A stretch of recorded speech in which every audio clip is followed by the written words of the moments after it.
Telugu cinema పరిశ్రమలో వివాదాస్పద నటి శ్రీరెడ్డి అరెస్టుకు రంగం సిద్ధమైంది.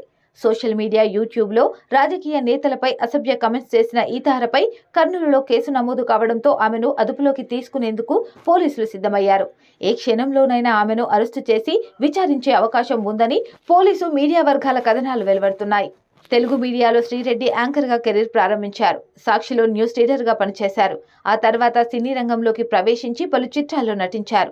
అయితే తనను వాడుకొని ఆఫర్లు ఇవ్వలేదు అంటూ పలువురు హీరోలు, దర్శకులపై సోషల్ మీడియాలో కామెంట్స్ పెట్టి ఫోటోలు షేర్ చేశారు. ఇక తెలుగు అమ్మాయిలను ఇండస్ట్రీలో కొందరు వాడుకొని వదిలేస్తున్నారు.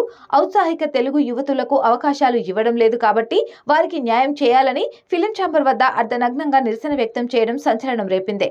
ఆ తర్వాత కాస్టింగ్ కౌచ్ ఉద్యమం నడిపి దేశవ్యాప్తంగా పాపులర్ అయింది. ఇక హైదరాబాద్ నుంచి చెన్నైకి మఖం మార్చిన శ్రీరెడ్డి యూట్యూబ్, ఇతర సామాజిక మాధ్యమాల్లో చంద్రబాబు, లోకేష్, పవన్ కళ్యాణ్, నాగబాబు, అనిత తదితరులతో అసభ్య పదజాలంతో, అశ్లీల వ్యాఖ్యలతో వీడియోలు ప్రొడ్యూస్ చేసి వివాదాస్పదంగా మారారు. అయితే ఓ దశలో ఆమె తీరు శృతిమించిందనే విమర్శలు కూడా వచ్చాయి. ఆమె ఆగడాలకు అడ్డుకట్ట వేయడానికి టీడీపీ కార్యకర్తలు పోలీసులకు కంప్లైంట్ చేశారు. కర్నూలులో టీడీపీ నేత మేకల వెంకట నాగరాజు ఫిర్యాదును పోలీసులు స్వీకరించారు.